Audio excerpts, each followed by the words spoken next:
Okay, so I'm mostly caught up now. Usually happens after it stops raining.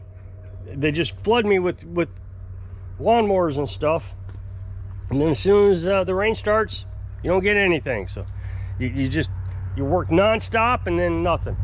The only thing I got left is a pressure washer, and I'll get it started on that tomorrow.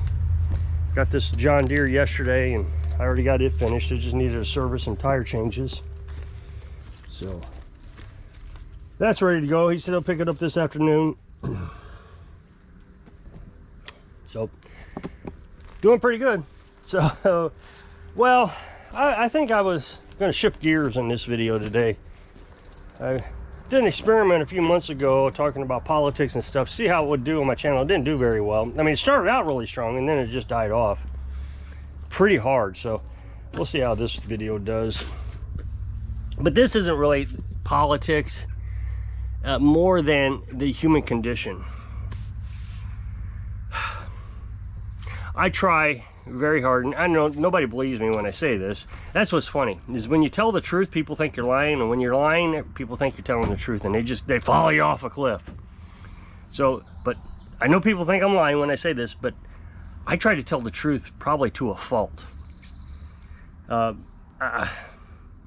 I just don't try to manipulate the truth. I see people do it all the time, where they'll try to, you'll say, hey, that, what you're telling me to do there is a lie, and they'll say, oh, no, if you really think about it, and it's like half lies, partial truths, a twisting of the truth, where the truth is just the truth. I mean, that's just, and I made a commitment to this years ago, and my daughter was still, I don't know, probably 10 or 11 years old, and I announced to the family, there is not going to be any more lying. We're just done with it. So I've just tried very hard not to lie for anything. If somebody makes me mad, I'm just going to tell them, look, you've made me mad, and I'm not going to sugarcoat it. This is the way it is, and if you don't like it, well, you don't like it. So, but I'm just done with lying. So I watch the news, and I know everybody knows this, but it is just incredible. I don't quite understand how they think they can convince me of what they're saying is true. It just amazes me. And this happens all the time. It's called gaslighting, and it's based on a movie called Gaslight. And typically it's done by narcissists. So the movie, this woman and man, I guess they lived together. I've never seen the movie, so I don't want to claim that I know anything about it. I've just heard what the term gaslighting has come from. And so he was adjusting the gaslight, the light, the lighter in the house, and then say he didn't adjust it, and it was, so it's just, it's so over time you really get to where you're feeling kind of crazy about it. And my ex-wife used to do this, and she would, and I didn't even know, I just thought I was losing my mind. I really did. I did not realize that she was a liar almost habitually, especially when she wanted attention or she wanted to start a fight. I know I shouldn't say this, it's all, relationships are, two people are in a relationship, so it's two people who have a problem. And I know I have my issues, but she would say that I said things that I just fundamentally did not remember saying, and mostly, I know wasn't in my behavior. And then they do another thing called flying monkeys. And that's from The Wizard of Oz, flying monkeys. She would call in my daughter and say, did your father say this? And my daughter would go, uh-huh. And I just knew I didn't say whatever it is. And she would do this all the time. And over 14 years, I just come to the conclusion I'm losing my mind. I'm just saying mean, hateful things. Well, now, Carolyn and I are together. I don't have a poor memory anymore. All of a sudden, I remember conversations. And the thing is I would always tell my ex-wife, would you please put that into context? When, where was it that I said this? I want to know specifics. Were we in the car? Were we, what were we doing? Are you leaving stuff out? And so Carolyn will occasionally say, you said, and I'll be like, really? I said that? Yeah. And she will, I've never even asked her to do this. She'll say, yeah, we were at the store and you said, you didn't like the prices of pork. And so I just assumed that you didn't want to buy pork anymore. That's a made up story, but regardless, that's how she handles it. And it's like, oh yeah, I did say that, but it was in context. So I realize now, I didn't know what gaslighting was when I was with my ex-wife. Never heard the term, nothing. As soon as she left, I mean, it's like it just popped up everywhere. It happens to me a lot in my life.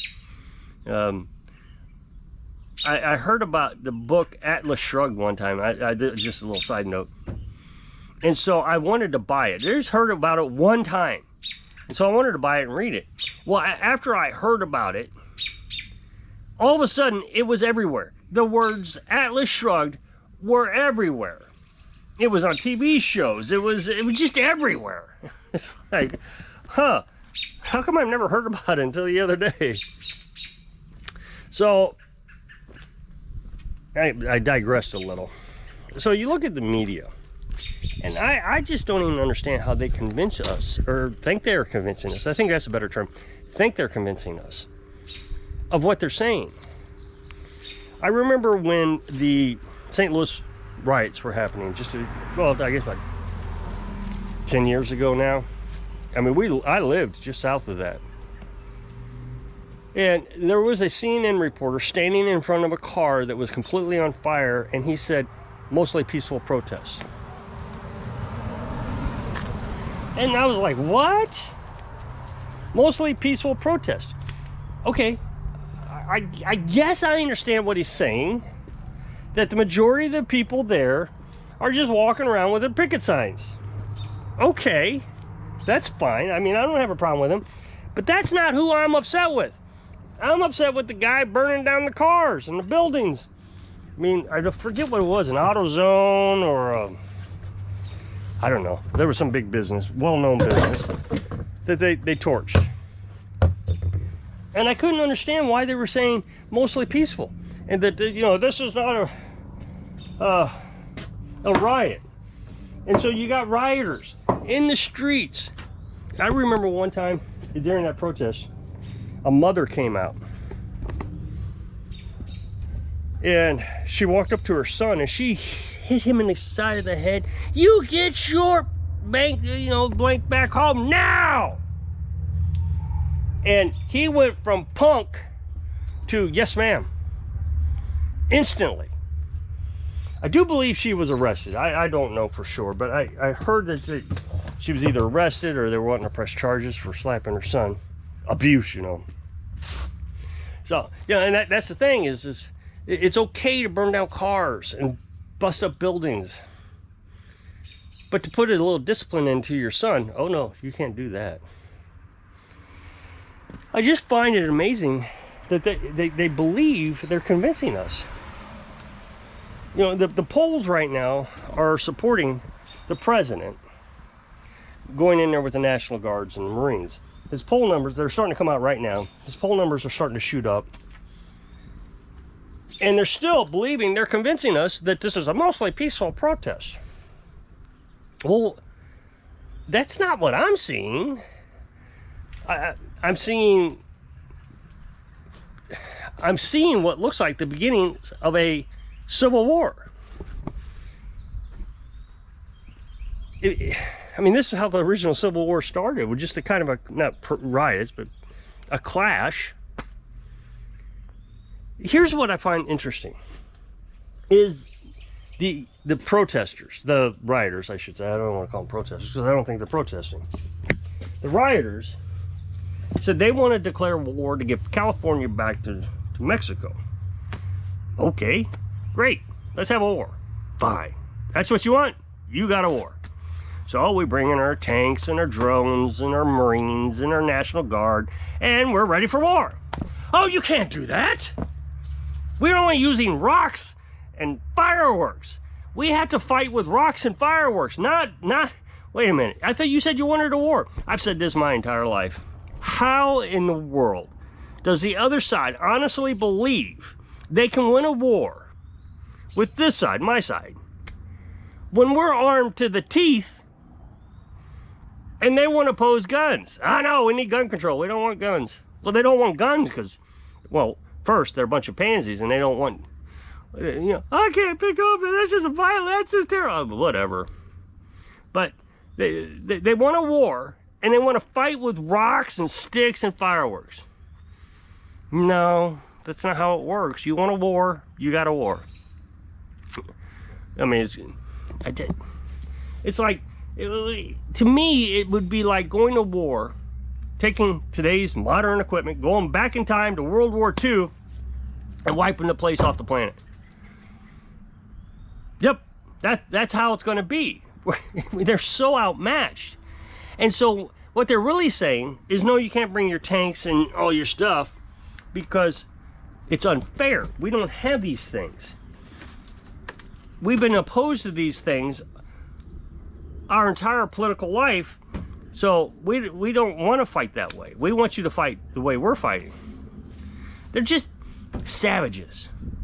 If you look at the animal kingdom sometimes, these protesters, and they just, when they fight each other and they're violent and they're just savages. And then they get mad. So I don't understand, back to the gaslighting, I don't understand how the media can say, oh, this is terrible, Trump's not allowed to do this, he can't do that, you can't use the National Guards, you can't federalize the National Guards. Well, I know you can, because we were in the Iraq war or Iran, whatever, Afghanistan war, whatever, and they used National Guards for years. What, 20 years? National Guards? So yeah, you can federalize the National Guards.